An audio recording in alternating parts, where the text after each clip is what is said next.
আজকে একটা দল একমাত্র ধর্মের দাবিদার, ইসলাম ধর্মের দাবিদার বলে দাবি করে, তাই না? আরে সংবিধানে প্রথম বিসমিল্লাহির রহমানির রহিম সংযোজন করেছিলেন শহীদ প্রেসিডেন্ট জিয়াউর রহমান। আল্লাহর উপর অবিচল আস্থা বিশ্বাস স্থাপন করে রাষ্ট্র পরিচালিত হবে এই কথা সন্নিহিত করেছিলেন শহীদ প্রেসিডেন্ট জিয়াউর রহমান। এখন তারা বলে যে বিএনপিকে তারা অন্যভাবে চিহ্নিত করতে চায়। বন্ধুগণ, আমি কথাই সেই জন্য বললাম যে সংস্কারের ধারক বাহক জন্মদাতা হচ্ছে বিএনপি। বিএনপিকে সংস্কার শেখাতে হবে না, বিএনপি সংস্কারের জন্ম দেয়।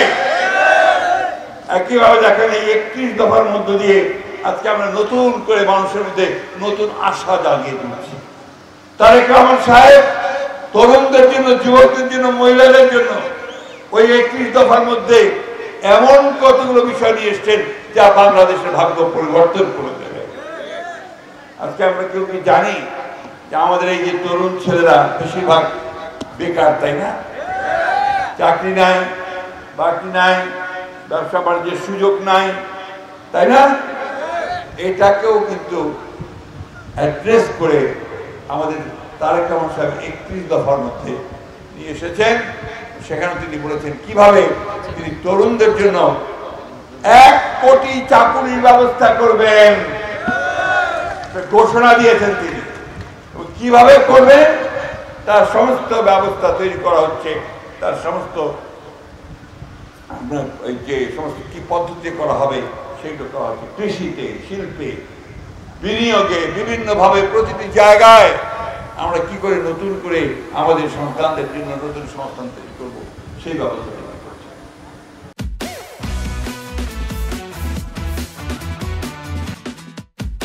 আজকে কিছু কিছু মানুষ চেষ্টা করছে নির্বাচনকে ব্যাহত করবার জন্য।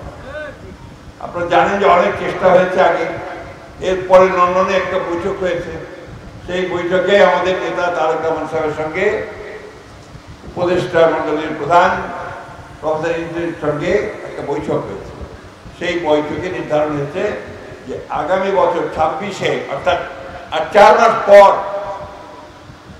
একটা নির্বাচন হবে। এই নির্বাচন হবে শুনে দেশের মানুষ আশ্বস্ত হয়েছে যে এই নির্বাচনের মধ্য দিয়ে তারা একটা গণতান্ত্রিক পার্লামেন্ট পাবে, গণতান্ত্রিক সরকার পাবে, জনপ্রতিনিধি পাবে। এখন তো কথা বলার কেউ নাই তাদের পক্ষে, আমাদের জনগণের পক্ষে যে কথা বলবে তারা নাই। এখন কি আমরাই দেশ চালাচ্ছে, তাই না?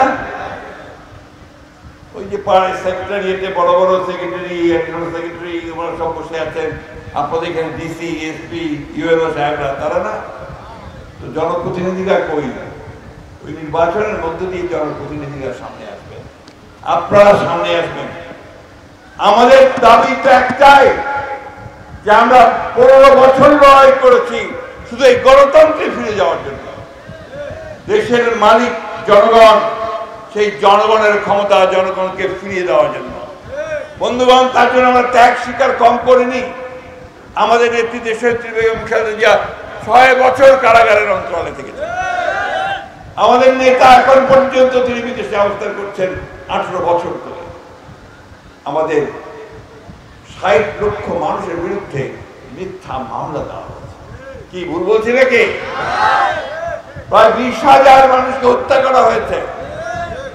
আমাদের ইলিয়াস আলী এমপি সহ 1700 মানুষকে গুম করে হত্যা করা হয়েছে, ঠিক না? এই প্রাইস আমরা পে করেছি।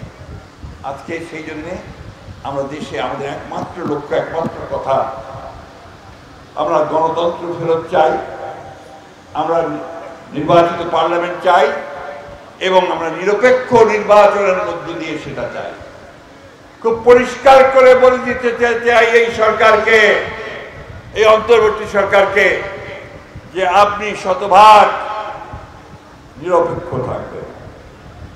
আপনার উপদেষ্টা মণ্ডলীর সদস্যদের মধ্যে কেউ কেউ কোনো দলের জন্য পক্ষপাতিত্ব করছেন বলে বিভিন্ন জায়গায় অভিযোগ আসছে। আমরা এটা শুনতে চাই না, বাংলাদেশের মানুষ এটা শুনতে চায়। বাংলাদেশের মানুষ সম্পূর্ণ নিরপেক্ষতা চায় এবং নিরপেক্ষ নির্বাচন চায়।